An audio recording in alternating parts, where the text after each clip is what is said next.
वो ऐड देखा है, संडे हो या मंडे रोज खाओ अंडे। हो या मंडे रोज खाओ। तो वेजिटेरियन ही है। अंडा तो होता है नॉन फर्टिलाइज्ड, चूजा तो नहीं। वीगन कम्युनिटी मेरे ऊपर आके हमला कर दे। पेड़ पे लटका मिला कि नहीं लटका मिला, ये भी तो देखो वो अंडा आया कहाँ से। सुप्रीम कोर्ट ने भी बोला था कि अगर अंडा अनफर्टिलाइज्ड है तो वो वेजिटेरियन हो। अंडे खाना चाहता है या फिर वेजिटेरियन मानता है या फिर नॉन वेजिटेरियन, ये उनके ऊपर डिपेंड है। गांधी ने भी ये बात बोली थी, अगर कोई बंदा दूध पी सकता है तो वो अंडे भी खा सकता है। नमस्ते, आज हम बात करने वाले हैं एग्स वेजिटेरियन होते हैं या नॉन वेजिटेरियन। एंड इस वीडियो को देखने के बाद आपको किसी दूसरी वीडियो देखने की जरूरत नहीं पड़ेगी। क्या आपने वो ऐड देखा है, संडे हो या मंडे रोज खाओ अंडे? हो या मंडे रोज खाओ अंडे। और ये एक ऐसा ऐड था जो सरकार के द्वारा चलाया गया था। मतलब एक ऐसे देश में जहां पे 40% वेजिटेरियंस रहते हैं, ये पूरी दुनिया में किसी भी देश में सबसे ज्यादा वेजिटेरियंस हमारे देश में है। एक ऐसे देश में सरकार क्यों चाहेगी कि नॉन वेज फूड लोगों को खिलाया जाए? देखो, अंडे दो तरीके के होते हैं, फर्टिलाइज्ड एग्स और अनफर्टिलाइज्ड एग्स। अब इन दोनों में क्या डिफरेंस है ये समझो। अनफर्टिलाइज्ड एग्स जो होते हैं वो मुर्गी बिना मुर्गी के मीटिंग के दे देती है। मुर्गी रोज एक अंडा देती है। जो मुर्गी 6 महीने से ऊपर की हो जाती है वो रोज एक अंडा देगी ही देगी। अब चाहे वो मुर्गे के साथ मीटिंग कर रही हो या ना कर रही हो, उससे फर्क नहीं पड़ेगा। तो वो अंडा जो बिना मुर्गे और मुर्गी की मीटिंग के मुर्गी ने दिया है उसको अनफर्टिलाइज्ड एग बोलते हैं। दूसरे तरीके का एग होता है फर्टिलाइज्ड एग, यानी जिसमें से बच्चा निकलेगा जो मुर्गा और मुर्गी की मीटिंग करने के बाद बनता है और उसमें से बच्चा निकलता है। अब यहीं पे आता है कहानी में एक ट्विस्ट। अंडे को नॉन वेजिटेरियन इसलिए माना जाता रहा था क्योंकि हम फर्टिलाइज्ड और अनफर्टिलाइज्ड एग्स में डिफरेंस नहीं बता सकते हैं। अगर हम उसको तोड़ के जब खाते हैं उसमें हम डिफरेंस नहीं बता सकते हैं कि ये फर्टिलाइज्ड है या फिर अनफर्टिलाइज्ड है। बट आज के टाइम पे जब फार्म्स में मुर्गियां होती है ना, तो मुर्गों को अलग रखा जाता है और मुर्गियों को अलग रखा जाता है। मतलब मुर्गा और मुर्गी के मीटिंग के जो चांसेस है वो बिल्कुल ना के बराबर होते हैं। ना के बराबर बनाई से क्योंकि हमने फार्म्स में ही मुर्गियों को अलग कर दिया है और मुर्गों को अलग कर दिया है। मतलब उन दोनों के बीच मीटिंग नहीं होगी तो जितने भी अंडे मुर्गी देने वाली है वो सारे अनफर्टिलाइज्ड एग्स ही होंगे। उनमें से कोई भी एग फर्टिलाइज नहीं होगा। देखो, नॉन वेज का पूरा कंसेप्ट क्या है? नॉन वेज उस फूड को बोलते हैं जिसमें किसी जानवर को मार के खाते हैं, यानी जिसमें मीट इन्वॉल्व है। अब जब हम अंडे की बात करते हैं, वो अंडा जो अनफर्टिलाइज्ड है, जो फार्म से आया है, जहां पे मुर्गे और मुर्गियों को अलग रखा जाता है, वहां से जो अंडा आता है उस अंडे में बच्चा नहीं निकलेगा, उसमें जीवन पैदा नहीं होगा। मतलब उसमें मीट इन्वॉल्व ही नहीं है। और अगर आप उसको ऐसे ही रख देते हो और गर्म जगह पे भी रख देते हो, उसमें से तभी भी बच्चा नहीं निकलेगा, वो सड़ जाएगा, खराब हो जाएगा, उसमें से बच्चा नहीं निकलने वाला है। इसीलिए ना ही तो उसमें कोई मीट है, ना ही कोई बच्चा निकलने वाला है जिससे आप किसी को मार रहे हो। इसीलिए उसमें किसी की भी हानि नहीं हो रही है, किसी भी जीव की हानि नहीं हो रही है। अब आप जरा ये वीडियो देखो। अंडा तो वेजिटेरियन ही है। अंडा तो होता है नॉन फर्टिलाइज्ड, चूजा तो निकलेगा नहीं।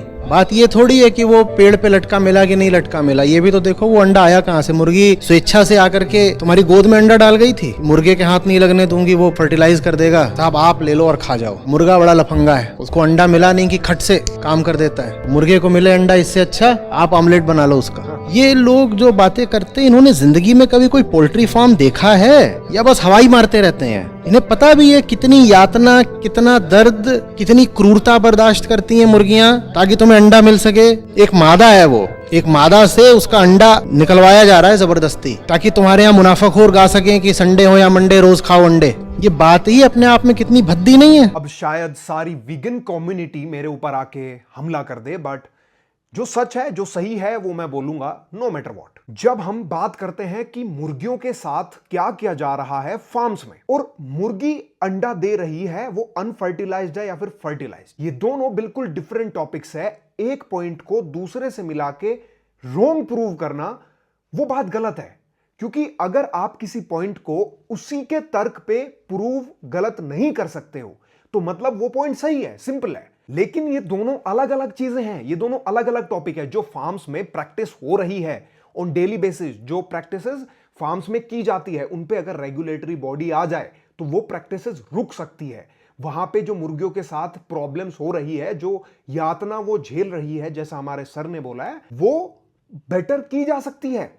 बट ऑल टुगेदर एक अंडा वेजिटेरियन होता है या फिर non vegetarian, this is totally a different topic, जिसके बारे में मैंने अभी आपको बताया है कि एक अंडा फर्टिलाइज्ड होता है और एक अंडा अनफर्टिलाइज्ड होता है। अनफर्टिलाइज्ड एग ही आपको मार्केट में अवेलेबल होते हैं, क्योंकि जो फर्टिलाइज्ड एग्स होते हैं, जहां पे मुर्गा और मुर्गियों को साथ में रखा जाता है, उनके ओनर उन अंडों को ऐसे देते ही नहीं है, बेचते ही नहीं है, क्योंकि वो वैसे ही एक्सपेंसिव होता है और वो बिजनेस पर्पज के हिसाब से एक बच्चे को जन्म देगा, जिसकी वजह से एक बिजनेस ओनर का और बिजनेस बढ़ने वाला है। तो इसलिए जो मार्केट में जितने भी एग्स अवेलेबल होते हैं, वो सारे के सारे जो रिटेलर्स पे मिलते हैं, जो होलसेलर्स पे मिलते हैं, जो व्हाइट वाले एग्स होते हैं, वो सारे अनफर्टिलाइज्ड होते हैं। और ये दोनों बिल्कुल अलग चीज है कि वो अंडा कहां से आ रहा है, मुर्गी कितनी यातना झेल रही है। वहां पे अगर रेगुलेटरी बॉडी होगी तो उन प्रैक्टिसेस को इंप्रूव किया जा सकता है, उनको बेटर किया जा सकता है विद टाइम। और बस यही नहीं, महात्मा गांधी हम सब जानते हैं, उन्होंने भी ये बात बोली थी कि अगर कोई बंदा दूध पी सकता है तो वो अंडे भी खा सकता है, जो अनफर्टिलाइज्ड एग्स होते हैं, क्योंकि उनमें बहुत ज्यादा फर्क नहीं है दोनों में। मतलब अगर आप दूध पी रहे हो तो आप अंडे भी खा सकते हो। उन दोनों को कंपेयर किया था। नंबर 3, सुप्रीम कोर्ट में एक केस चल रहा था, ओम प्रकाश वर्सेस उत्तर प्रदेश। मुझे ढंग से याद नहीं है, बट कुछ ऐसा ही है, आप गूगल जाके कर सकते हो, जहां पे केस ये था कि जो धर्म नगरी होती है, यानी जैसे ऋषिकेश हो गया, हरिद्वार हो गया, क्या इन जगहों पे हम अंडे को बेच सकते हैं? क्या अंडे की रेडियां, अंडे की ठेलियां लगाई जा सकती है? क्योंकि वो नॉन वेज होता है, ऐसा बोला जाता था। तो सुप्रीम कोर्ट ने भी बोला था कि अगर अंडा अनफर्टिलाइज्ड है तो वो वेजिटेरियन होता है। और साथ में ये भी बोला था कि ये इंडिविजुअल की प्रेफरेंस के ऊपर है कि वो अंडे खाना चाहता है या फिर वेजिटेरियन मानता है या फिर नॉन वेजिटेरियन, ये उनके ऊपर डिपेंड करता है। मतलब कुल मिला के ये बिलीफ्स के ऊपर अब आखिरी में बात आके टिक जाती है। हमारे पास इतने सारे एविडेंसेस है, साइंस ये बोलती है, हमारे सुप्रीम कोर्ट ने भी ये बोला है, इवन गांधी जी ने भी ये बोला है, हमारी सरकार ने भी इसके प्रति ऐड चलाए हैं। तो इफ वी हैव एविडेंसेस, हमारे पास लॉजिक है चीजों के लिए, then why we are into this belief कि यार एग एक नॉन वेजिटेरियन फूड है। Now when we talk about कि यार बिलीफ क्या बोलते हैं, बिलीफ एक ऐसी चीज है जो विद टाइम बदलते हैं। 100 लोग अगर एक ही बात 1,000 बार बोल देंगे तो आपके सबकॉन्शियस माइंड में वो फीड हो जाएगी and you will start acting on it. Simple है, चाहे कॉन्शियसली चाहे subconsciously you will start acting on it. ठीक है, आप देख रहे होंगे आपके आसपास आजकल बहुत अंडे को लेके बात चल रही है कि वेजिटेरियन है, नॉन वेजिटेरियन है, like this is one of the food जो आपको खाना चाहिए। दिस इज बिकॉज सबसे पहली चीज, हमारा देश डेफिशिएंट है भाई प्रोटीन में। अब मैंने आपको सारे सबूत दे दिए हैं, सारी चीजें दिखा दी है, बता दी है। नाउ इट्स ऑन यू, आप अंडे खाना चाहते हो या नहीं चाहते हो। सो आई होप आपको इस वीडियो में कुछ सीखने को मिला होगा एंड आई होप मैंने आपकी थोड़ी हेल्प कर दी होगी regarding this vegetarian and non vegetarian वाला prospective. Now rest is on you. Thank you so much for watching this video. Thank you so much for your love and support.